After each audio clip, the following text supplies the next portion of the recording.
একটি ঘর বানিয়ে দিও, একটি ঘর বানিয়ে দিও। মালিক তুমি জান্নাতে তোমার কাছে আমার একটি ঘর বানিয়ে দিও, একটি ঘর বানিয়ে দিও। সেদিন কেহ আসবে না কারো কোনো কাজে, সেদিন পাপী পাপের বোঝায় মরবে লাজে। পুল ছিঁড়া পার হতে গিয়ে পিছলে যাবে কত পথি, আবার কেহ পুণ্য নিয়ে পার হয়ে যাবে ঠিক ঠিক। সে মহাদিনে মহাক্ষণে, সে মহাদিনে মহাক্ষণে তোমার প্রতিবেশী করে নিও। মালিক তুমি জান্নাতে তোমার কাছে আমাদের একটি ঘর বানিয়ে দিও। আল্লাহুম্মা আমিন। প্রিয় ভাইরা আমার, প্রিয় মুসলমানের আমার, হযরত সুমাইয়া রাদিয়াল্লাহু তাআলা আনহাকে এমন ভাবে নির্যাতন করা হয়েছে স্বামীর সামনে, ছেলের সামনে। এই কলঙ্কিত অধ্যায়, শরীর থেকে জামাগুলো খুলে নেওয়া হলো, শরীর থেকে পোশাক খুলে নেওয়া হয়েছে, শরীর থেকে সব কিছু খুলে নেওয়া হলো, একেবারে উলঙ্গ করে দেওয়া হলো। জামা কাপড় কিছু নাই, একটা মহিলার শরীরে জামা নাই, কাপড় নাই, কিছুই নাই। প্রিয় ভাইরা, অপরাধ একটাই, কালেমার পথে, আল্লাহর পথে থাকার কারণে তাকে উলঙ্গ করে এই আবু জেহেলের গোষ্ঠী বুকের উপরে নাভির নিচ বরাবর এমন জোরে বল্লভ মেরেছে, হযরতে সুমাইয়া রাদিয়াল্লাহু তাআলা আনহার নাড়ি ভুঁড়ি বের হয়ে চলে গেছে। প্রিয় ভাইরা আমার, এই যে মানুষটি, মহিলাটি শহীদ হয়ে গেলেন ইসলামের ভিতরে, কোরআনের পথে, আল্লাহর দ্বীনের পথে। সর্বপ্রথম জমিনের ভিতরে, মহিলার ভিতরে রক্ত দিলেন মা হযরতে সুমাইয়া। জোরে বলুন সুবহানাল্লাহ। আমার আল্লাহ রাব্বুল আলামিন বলেন, ওয়ালা তাকুলু লিমান ইয়াকতালু ফি সাবিলিল্লাহি আমওয়াত বাল আহইয়াউ ওয়ালাকিন লা তাশউরুন। জোরে বলুন আল্লাহু আকবার। কান দুটো খাড়া করুন, খেয়াল করুন। আল্লাহ রাব্বুল আলামিন বলেন, আমার রাস্তায় যারা জীবন দিয়েছ, আমার জন্য যারা জীবন দিয়েছ, ও ইন্ডিয়ার মুসলমানেরা, ও আমার প্রিয় ভাইরা, আমার বাবাজির, আমার আল্লাহ বলেন, আমার জন্য যারা জীবন দিয়েছ, আমার রাস্তায় যারা জীবন দিয়েছে, কালেমার পথে যারা জীবন দিয়েছে, লা তাকুলু লিমান ইয়াকতালু ফি সাবিলিল্লাহি আমওয়াত। আমার আল্লাহ বলেন, আমার রাস্তায় যারা জীবন দিয়েছে, মরে গেছে, আমার আল্লাহ বলেন, তোমরা তাদের মৃত্যু বলো না, তারা মরে নাই, মরে নাই, বাল আহইয়া, তারা জীবিত আছে। জোরে পড়ুন সুবহানাল্লাহ। আল্লাহর জন্য, খেয়াল করুন, দ্বীনের জন্য, ইসলামের জন্য, কোরআনের পথে থাকার জন্য, আপনাকে যদি এই কোরআনের রাস্তায় থাকার জন্য যদি আপনাকে হত্যা করা হয়, মেরে ফেলে দেওয়া হয়, আপনি মরবেন না, আপনি শহীদ হবেন। আপনি মরবেন না, আপনি জীবিত থাকবেন, আপনার মরণ হবে না। পড়ুন সুবহানাল্লাহ।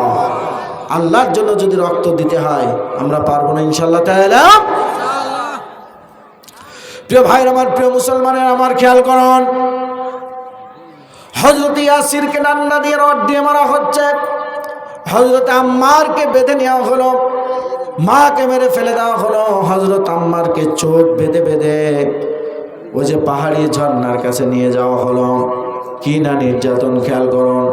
পাহাড়ি ঝর্ণার কাছে নিয়ে যাওয়ার পরে হযরতে আম্মার রাদিয়াল্লাহু তাআলা আনহুকে পাহাড়ের ঝর্ণার ভিতরে তারে চুল চেপে ধরে, একেবারে চেপে ধরে পানির ভিতরে তারে রাখা হয়েছে।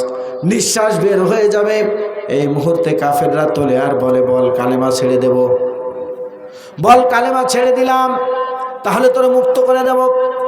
হযরত আম্মার বললেন, না না না, কালেমা ছাড়বো না। আবার চুল চেপে ধরে পানির ভিতরে চুবড়ানো হলো, চেপে ধরে রাখা হয়েছে। জীবন চলে যায়, বের হয়ে যায়, বের হয়ে যায়, ছটফট করে এরকম ভাব। এরপরে চুল ধরে আবার তোলা হলো, তোলার পরে বলা হলো, আম্মার রে কালেমা ছেড়ে দাও। হযরত আম্মার বললেন, না না না না না, কালেমা ছাড়বো না, ইমান ছাড়বো না, ইমান ছাড়বো না। আবার চুল চেপে ধরে পানির ভিতরে চুবড়িয়ে দেওয়া হয়েছে।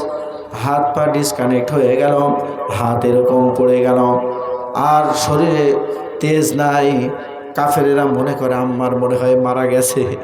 খেয়াল করুন, কাফেররা মনে করতেছে আম্মার মনে হয় মারা গেছে, আম্মার মনে হয় মারা গেছে। এই মনে করে হাত ধরে পা ধরে টেনে ওই ঝর্ণার উপরে রাস্তায় তারে ফেলে দেওয়া হলো। ফেলে দেওয়ার পরে কাফেররা চলে গেল। যেতে যেতে বেশটুকু রাস্তা যাওয়ার পরে পিছনে নজর করে তারা দেখলো আম্মারের পা নড়ে, হাত নড়ে। আবার ওখান থেকে আবার টান দিয়ে আম্মারকে ধরে এমন পিটানো হয়েছে, বলছে যে বল আমি আল্লাহকে মানি না। হযরতে আম্মার বলল, আমি আল্লাহকে মানি না। এরপরে বলা হলো, বল আমি মুহাম্মদকে মানি না। হযরত আম্মার বললেন, আমি মুহাম্মদকে নবী হিসাবে মানি না। বল আমি পরকাল বিশ্বাস করি না। হযরত আম্মার বললেন, আমি পরকাল বিশ্বাস করি না। এই কথাগুলো যখন জবান দিয়ে আম্মার বলে ফেললেন, কাফেররা তারে ছেড়ে দিল। ছেড়ে দেওয়ার পরে হযরত আম্মার কোনো রকম বাড়িতে গেল। যাওয়ার পরে হযরত আম্মার কিছু সময় পরে সুস্থ হওয়ার পরে আল্লাহর পয়গম্বরের খেদমতে হাজির হয়ে গেল।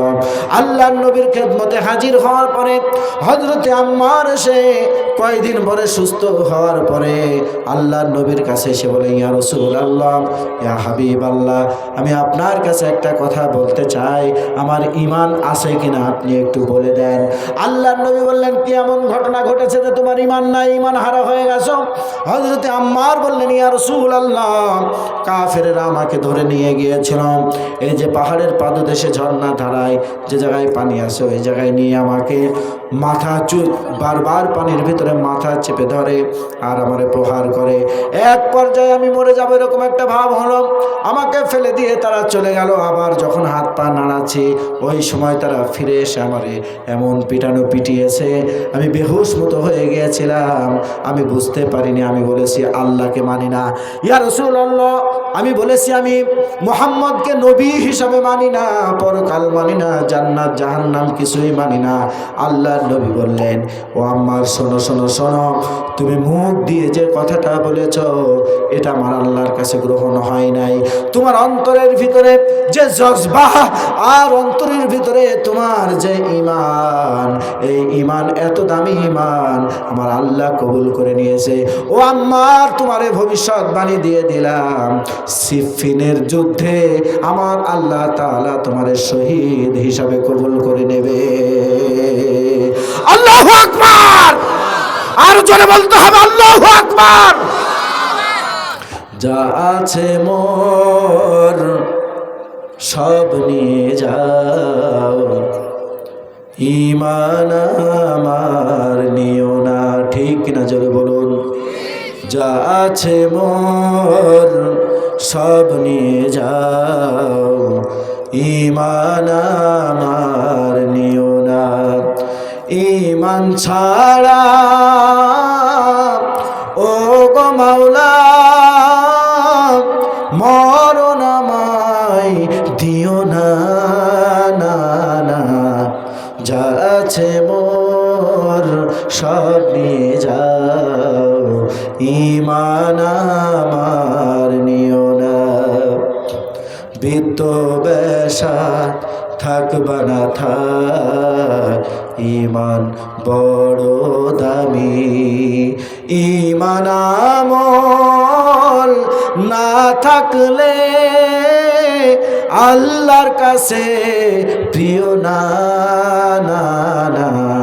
যা আছে মোর, পড়েন, যা আছে মোর সব নিয়ে যাও, ঈমান আমার নিও না।